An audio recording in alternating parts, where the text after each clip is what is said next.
कृपया ये शुभकामनाएं स्वीकार करें, क्योंकि आज हमारे चेहरे खिले खिले होने चाहिए, क्योंकि हम ये बहुत बहुत बड़ा दिन है ये हमारे लिए और बहुत गौरव का दिवस है जो आज हम यहाँ पर हैं।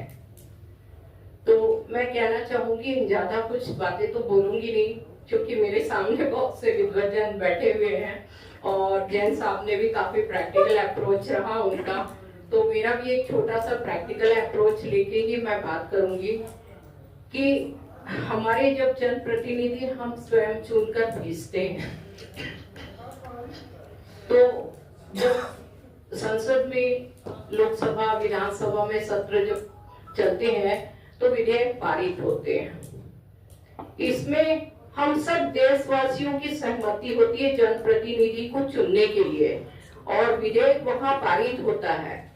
तो आज की परिप्रेक्ष्य में मैं ये कहना चाहूंगी, यहाँ किसी भी दल के व्यक्ति बैठे हो, चाहे भाजपा के हो, चाहे कांग्रेस के हो, चाहे अन्य किसी भी दल के हो, मेरा सिर्फ एक ही कहना है भाइयों कि आज हम देश हित, राष्ट्र हित, जनहित की बातों को ध्यान में रखते हुए हम इस पर काम न करें कि हमें अच्छा नहीं लग रहा है तो हम उसकी नेग्लिजेंस करें। हमें देश हित के लिए, राष्ट्र हित के लिए, जनहित के लिए जो कानून बनाया जा रहा है उस पर हमारी सहमति होनी चाहिए। मैडम डॉक्टर आशा बताएंगी, काफ़ी अच्छी जानकार हैं और बहुत ही बेहतरीन और संजीदगी से बात कर रखती हैं। मैम, आपका सबसे पहले मेरे चैनल में राष्ट्रवन न्यूज़ में स्वागत है। धन्यवाद।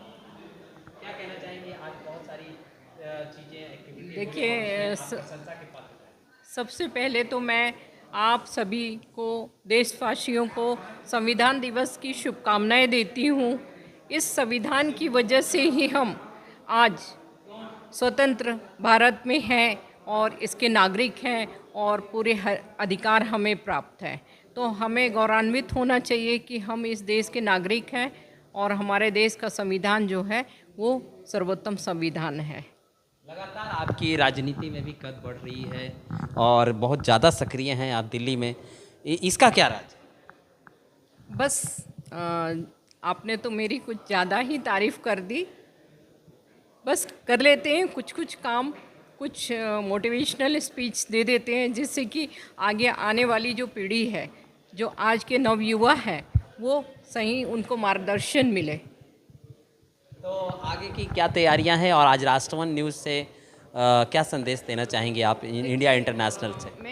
मैं कहना चाहूँगी कि आज संविधान दिवस के दिन मैं ये कहना चाहूँगी कि हम किसी भी पार्टी के हों, लेकिन हमें देश हित, राष्ट्र हित, जनहित की बातें जहाँ आती हैं तो हमें उसका समर्थन करना चाहिए और हम ऐसी भावना लेके चलें कि हम सिर्फ और सिर्फ राष्ट्रहित की बातें ही अपने माध्यम से, अपने पार्टी के माध्यम से हम कर सकें। और जो केंद्र में हमारी भारतीय जनता पार्टी है, काफ़ी अच्छा काम कर रही है।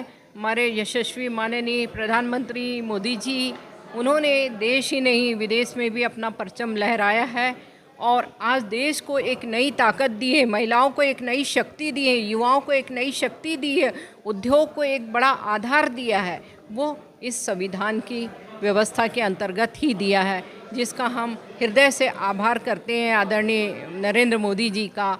और मैं ऐसा भविष्य में उनके उज्जवल भविष्य की कामना भी करूंगी और आगे भी मेरी ऐसी सोच है कि वे देश में जितने संविधान में संशोधन की आवश्यकता है वे करेंगे और हम सबको, पूरी भारतवर्ष की जनता को इसका लाभ मिलेगा। क्या और भी सशक्त भारत की तरफ हम आगे बढ़ रहे हैं तेज़ी से? जी बिल्कुल, हम लोग सशक्त भारत और एक नवनिर्मित भारत के एक मजबूत आधार स्तंभ की तरह हम आगे बढ़ रहे हैं। और आज का जो भारत है, जो नया भारत है, उसकी कल्पना आज से कई साल पहले अटल बिहारी वाजपेयी जी ने की थी कि मेरे सपनों का भारत कैसा होगा।